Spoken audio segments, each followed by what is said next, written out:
किसान भाइयों नमस्कार। आप देख रहे हैं हमारा पशुधन में हूँ संदीप सिंह। तो जब भी हम डेयरी फार्मिंग शुरू करते हैं तो हमें नुकसान क्यों होता है, इस वीडियो में हम जानेंगे कि जब हम डेयरी फार्मिंग शुरू करते हैं तो उससे पहले हम कैलकुलेशन लगाते हैं कि भाई इतना फ़ायदा होगा, इतना दूध बकेगा। तो ऐसा नहीं होता है जब हम पशु हमारे घर पर ले आते हैं तो क्या इसके कारण हैं? तो टॉप जो 5 कारण हैं डेयरी में नुकसान के, वो आज इस वीडियो में हम बात करेंगे। तो चलिए शुरू करते हैं। तो सबसे पहला जो कारण है वो है कि सही पशुओं का चुनाव नहीं कर पाना। यानी कि जब हम पशु खरीदते हैं तो या तो जल्दबाजी में पशु खरीद लेते हैं या फिर कुछ अच्छा पशु हम नहीं खरीद पाते हैं।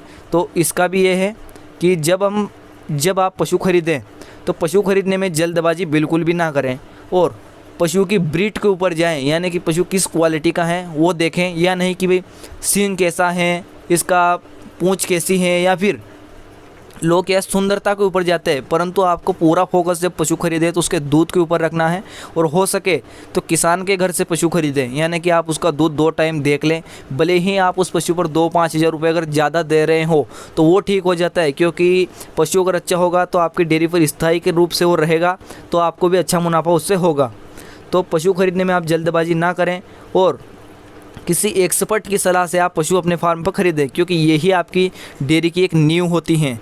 और दूसरा कारण अगर हम बात करें तो पशु ज़्यादा रखना। यानी कि जब डेयरी फार्मिंग शुरू करते हैं तो या तो लोगों के पास 2-5 पशु अपने घर के होते हैं या फिर वो बाहर से लेके आ जाते हैं 2-4। तो कहने में आसान होता है कि भाई 5 पशु से शुरू कर लूँ, 10 पशु से शुरू कर लूँ। वो क्या होता है कि हम पैसे पर हम पशु तो ले आते हैं, परंतु घर पर 5 पशुओं को एक साथ लाना और उनका मैनेजमेंट करना, यानी कि खिलाना पिलाना, सुबह से शाम तक उनकी दिनचर्या सेट करना बहुत मुश्किल हो जाता है। क्योंकि 5 पशु के साथ में उनके 5 बच्चे भी होते हैं, जो कि 10 पशु टोटल आपके हो गए। तो उनका मैनेजमेंट करना काफ़ी मुश्किल हो जाता है और पहले ही दिन से आपको डेयरी में खर्चा शुरू हो जाता है। यानी कि वो दाना खाएंगे, चारा खाएंगे, या फिर लेबर आप रखोगे तो उसका खर्च तो आपको स्टार्ट हो गया। परंतु पहले ही दिन से आपको इतना फ़ायदा नहीं मिलता है, क्योंकि आपको पहले ही दिन से पशु दाना खाएगा तो पहले ही दिन से उतना दूध नहीं देगा जो कि आप सोच रहे थे। और सबसे बड़ी जो दिक्कत है वो है कि दूध का सही रेट नहीं मिलना। यानी कि किसानों को दूध बेचने में बहुत सारी समस्याएं आती हैं। तो जब भी आप डेयरी फार्म शुरू करें तो पहले ही अपना दूध कहाँ बेचना है वो निर्धारित करें। यानी कि डायरेक्ट आप ग्राहक को पकड़ें, यानी कि उनको विश्वास दिलाए कि भाई आप उनको शुद्ध दूध उपलब्ध करवाओगे। क्योंकि काफ़ी सारे ऐसे लोग हैं जो कि अच्छा दूध लेना चाहते हैं, महंगा दूध खरीद रहे हैं, परंतु उनको क्वालिटी नहीं मिलती है। तो हो सके तो ग्राहक पर ज़्यादा से ज़्यादा फोकस करें। हो सके तो उनके सामने उनका दूध निकालें थोड़े दिन, ताकि उनको विश्वास हो सके।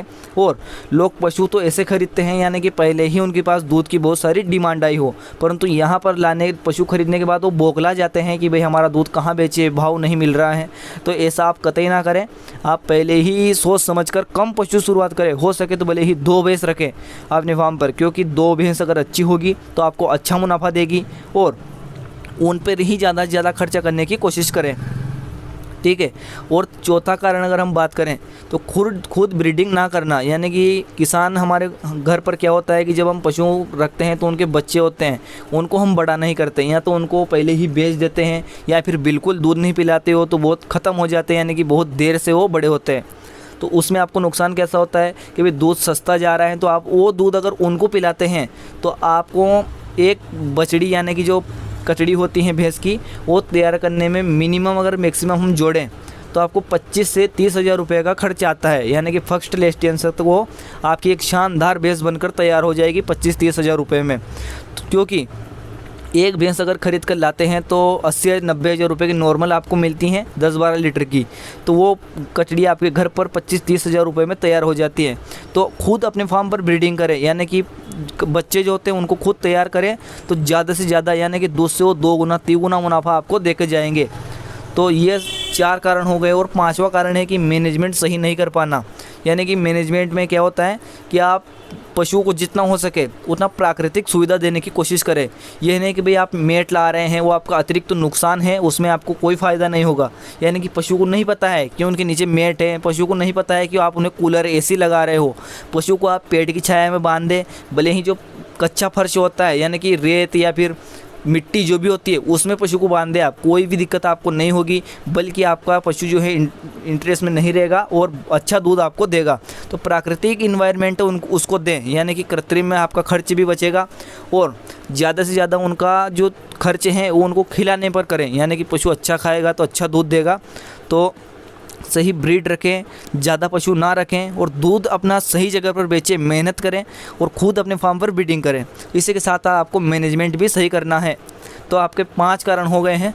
और अगर आपने इतना सब कर लिया है तो आपको क्या करना है कि अपने फार्म पर सही दिनचर्या सेट करनी है कि भाई कितनी बजे आपको पशु का दूध निकालना है, कितनी बजे चारा डालना है। क्योंकि बहुत सारे लोग दिन भर पशु को चारा डालते हैं नया पशु लाने के बाद, तो वो भी क्या है कि सही से अपना खाना है डाइजेस्ट नहीं कर पाता है बार बार खाने के कारण, और कम समय मिलता है जुगाली करने में।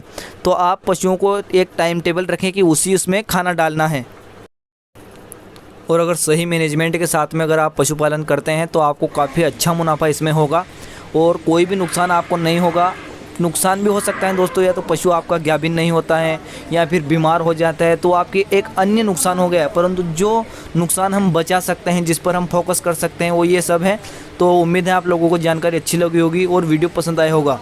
और अगर तक अभी तक आप हमारे चैनल से नहीं जुड़े हैं तो सब्सक्राइब कर दें।